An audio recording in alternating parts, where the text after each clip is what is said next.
Hi, everybody. Mitch Tanenbaum here. Thanks for joining me today. This is the security news update for October 30th, 2022. For those of you who have little kids or big kids or those of you who are little kids, and are going to celebrate Halloween tomorrow, happy Halloween.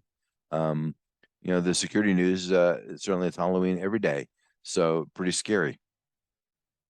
First item is that Google is going to stop support for Chrome on Windows 7 and Windows 8 in February. Hopefully, most of you are not running on Windows 7 and Windows 8.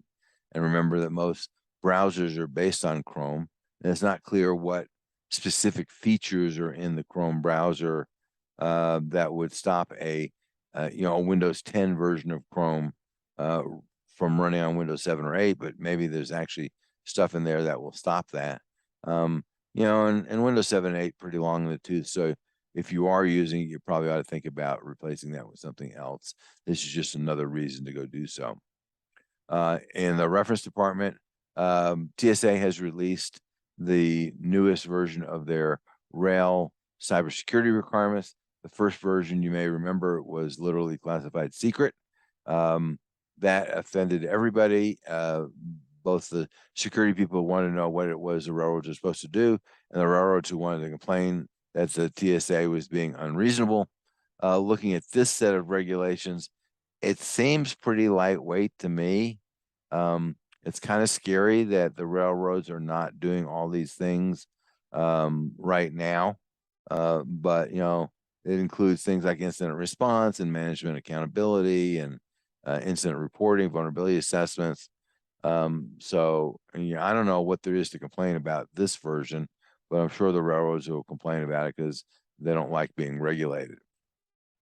In the Apple versus Microsoft world, this is kind of like the old Mad Magazine Spy versus Spy. Apple released an emergency fix to a kernel 0-day that is being exploited. They said that any iOS application can execute arbitrary code with kernel privileges. It's not a great thing. Apple says that it is being actively exploited, but they don't know by whom. Either that or they're not fessing up, or perhaps one of the three-letter agencies explained to them that it's being exploited but didn't tell them whom.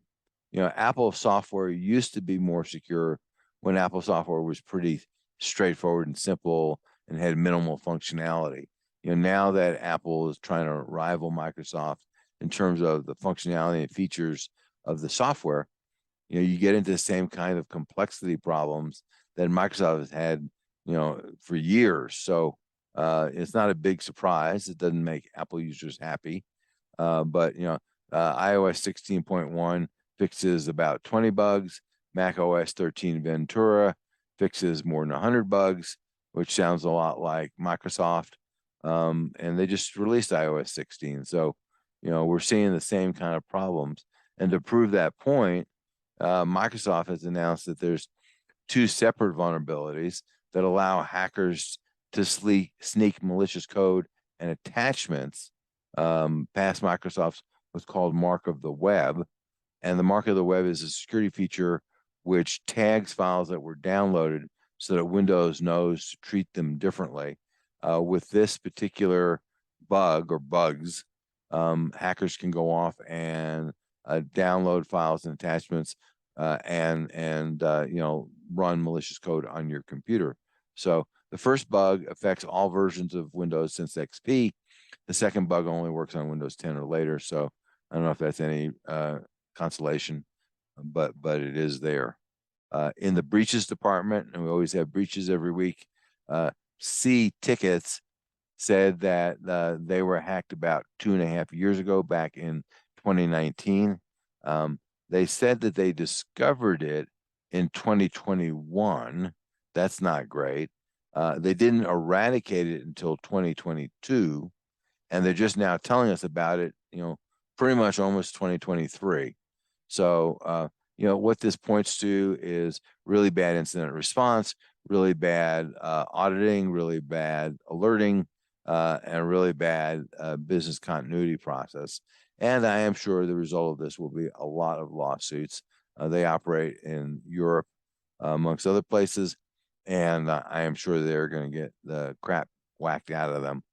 But I think it's a good indicator that, if you don't have your act together and you aren't testing your incident response program, then you really need to be testing it. Next, the EU's largest copper producer suffered a cyber attack. The German copper refiner says that it forced them to shut down systems, but they are able to run their smelters, their factories manually. But people can't contact them, and I'm guessing they can't ship product and track product and bill people, stuff like that. They really have been pretty closed mouth, which is relatively typical for most people who don't have a good incident response plan one more time. And so they're trying to figure things out. What they have also said is they don't know how long it's going to take them to recover. So this is kind of a word to the wise. And if this fits into your world, how long will it take you to recover from a cyber attack? And are you prepared? And what they said is they're going to go off and try to set up some temporary kludges so that customers can actually talk to them other than calling them on the phone, because I'm sure they're not prepared for, thousands or tens of thousands of customers to call them on the phone. And especially when their employees don't have any computer systems. So if they call them on the phone, they can chit chat about the weather, but that's about it. So, really the question is, this is for you again, how's your incident response? How's your business continuity plan? Disaster recovery? When was the last time it was tested? What's the impact on your customers? All those kind of questions. This is one of the things where you can do it on the fly, like these guys are doing it, or you can do it in advance. Take your pick. And next in the breach department, Thompson Reuters, the big publisher, said that they had a leak of at least 3 terabytes of data, but they said not to worry because some of the data was public and it only affected some of their customers, not all of their customers. So I guess that's probably a good thing. Maybe, I don't know. But they did detect it relatively quickly, unlike these other folks. It was only exposed for a couple of days. But one thing that seems kind of curious is that apparently amongst the data that was leaked were plain text passwords. So how come there were plain text? What's going on? Why were there plain text passwords at all? So in the daily blogs, 4% of the people surveyed in this one survey said they feel that they have adequate cloud security. So let's assume that's off by a factor of 2, and it's really 8%. What that means is 90+% of people don't think they have adequate cloud security. And if you think you have adequate cloud security, well, what makes you think you're in that 4% versus the 96%? Maybe that's just wishful thinking, and maybe you're really in that 96%. Next, California has released their newest version of the CPRA privacy regulations. Those regulations go into effect in 4 months, so it's 3 months rather. So it's highly likely that what you see here is pretty close to the final version.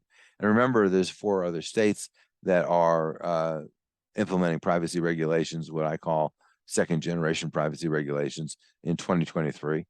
Colorado has started to release drafts of their regulations. I'm guessing the other, Virginia, Vermont, Connecticut, will be releasing theirs shortly. So if you have data, if you have customers, you really need to be thinking about what you're going to do about these regulations, because they all basically give consumers right and they all give you responsibilities. So if you're prepared for it, that's good. If you're not prepared for it and you need help, give us a holler. Next, the question has come up, what happens if your family can't get into your phone, unlock your phone, because something happened to you? You got hit by the proverbial bus. And I realized as I was writing this really applies to businesses too, because it's probably key people that have 2-factor authentication turned on that's tied to their phone. And maybe the only person who can get into an account, or the only person who can get into an account with a particular set of privileges. So you plan for that now. Either that or stay out of the way of buses, because it's going to be a real problem. And I can tell you from personal experience, having to deal with this in the past, it can be problematic, and it can take a long time to get these things sorted out. Again, if you need help, reach out to us. And next in the Security News Bites, we've released a new white paper on the global cyber war and societal response. We think it's a wonderful white paper, but we're soliciting input and feedback. So please read it and let us know what you think. Next, Cisco is warning that their AnyConnect VPNs are under active attack. Now, the good news is it's only Windows VPNs. The bad news is most of their VPNs are Windows VPNs. Next, there's a warning about online file converter utilities, because you really don't know what those folks are doing with those files once you upload, especially if there's something sensitive in there. Next, the question came up about whether China is trying to help or hurt Putin. Apparently, a ridiculously large percentage of chips coming out of China are failing. They're dead on arrival. And this is a massive increase over the failure rate of chips prior to Putin invading Ukraine. So, is this intentional on China's part, or is something else going on? Don't know. But what it means is that they're having to go test every chip that comes in to see whether it's working or not. The good news is this is having a serious impact on Russia. The bad news is for Russia, it's having a serious impact on Russia. And lastly, there is a typo squatting campaign. Typo squatting is where a hacker goes off and registers a domain that's very similar to another domain, a famous domain, and lures people through emails or whatever to go to that imitation domain. And then imitation domain looks like the real domain, except that it's loaded with malware, and probably no matter where you click or what you download or whatever you do, you're going to get infected. This particular campaign is affecting hundreds and hundreds of websites. It imitates 27 different brands, and it's pushing malware is what it's doing. So that's all I have for today. Obviously, if we can help you, we'd love to help you. Please give us a call. Otherwise, until next time, stay safe. Thanks for listening. Turnkey Cybersecurity and Privacy Solutions offers the complete cybersecurity program for small to medium-sized businesses. They include everything needed to secure your business and meet compliance requirements. Visit our website at turnkeycybersecurityandprivacysolutions.com to learn more.